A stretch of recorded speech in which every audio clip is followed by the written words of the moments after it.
I don't personally know Scott, but we were band together in solidarity on the front lines of the protest. The police are saying that the protesters started it. And I can tell you that that's not true.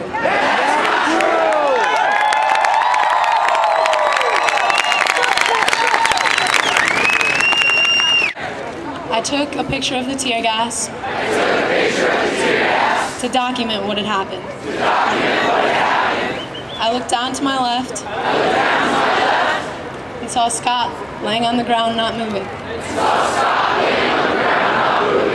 I immediately ran to him and turned him over. He was bleeding from the mouth. His eyes were rolling in the back of his head. I screamed to the police for medical assistance. They did not give it to me. To Scott, rather. Instead, 10 or so people came to help me carry Scott to safety. Away from all of the tear gas and all of the danger. We were all shouting for medical assistance. And instead of giving us that, there was a flash grenade thrown into the crowd.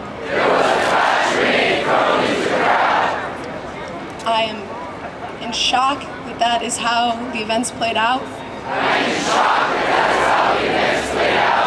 But I am honored that I had the opportunity to stand next to veterans like Josh and Scott, some of the most peaceful protesters, and fight for a cause that I believe in.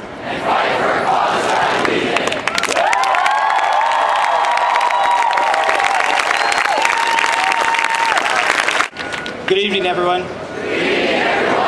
6 years ago, I had the pleasure of meeting Scott Olsen. A few months after meeting him, we found ourselves in Iraq.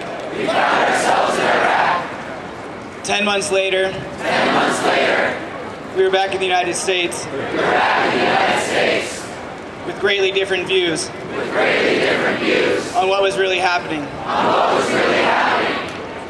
Scott Olsen is a perfect example of someone who cares for everyone,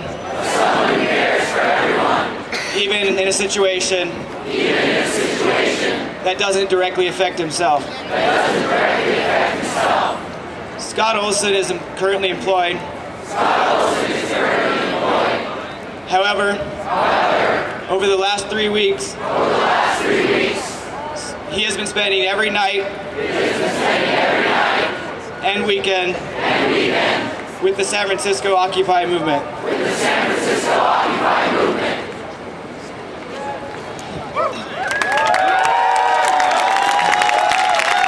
I want to thank the people who got Scott out of danger and brought him to the hospital on Tuesday night.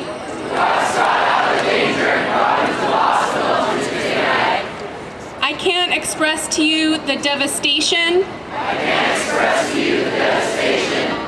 and the outrage that I felt seeing this young man, our friend, laying in the hospital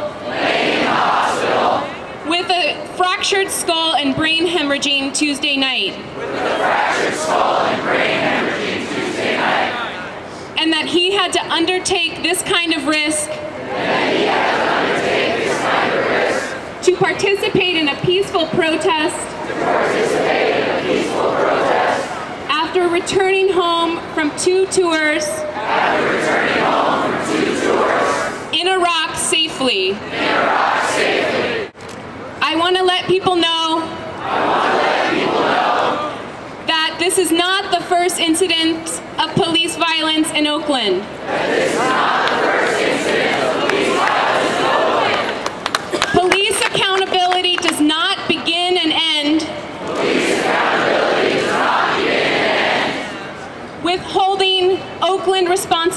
what has happened to Scott.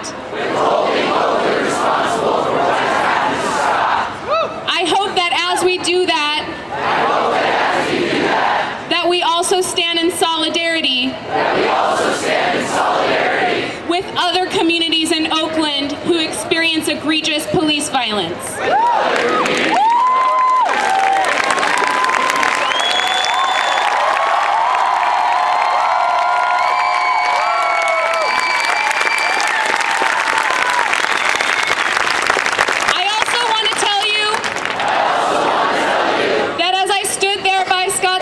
Tuesday night,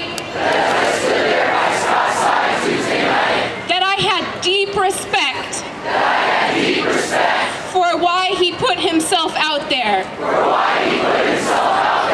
That after returning from 2 tours in Iraq, that he came back with the sense that real peace and real security will be achieved by standing up for a just economy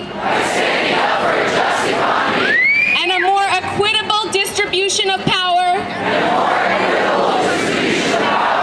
in the U.S. and the world.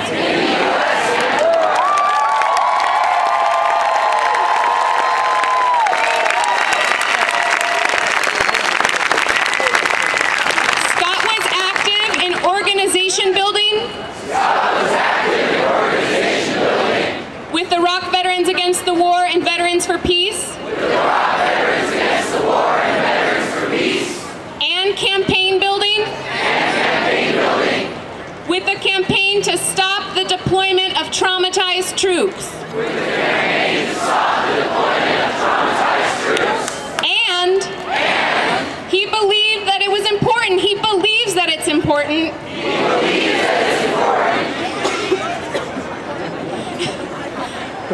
To be out having this direct democratic engagement that we're having here.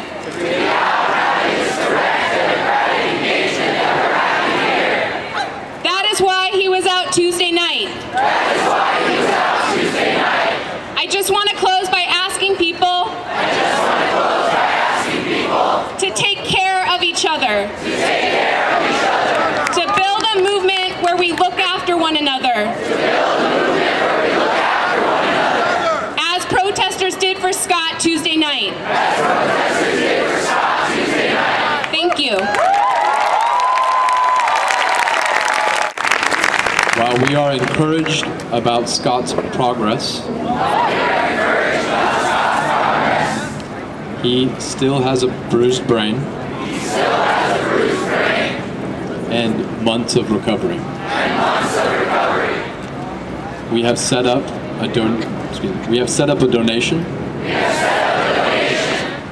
on the website of Iraq Veterans Against the War at ivaw.org.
I am Scott Olsen. I am the 99%. Hold up your signs. I am Scott Olsen. I am the 99%. I am Scott Olsen. I am the 99%. I am Scott Olsen. I am Scott Olsen. I am the 99%. I am the 99%. Thanks for coming out.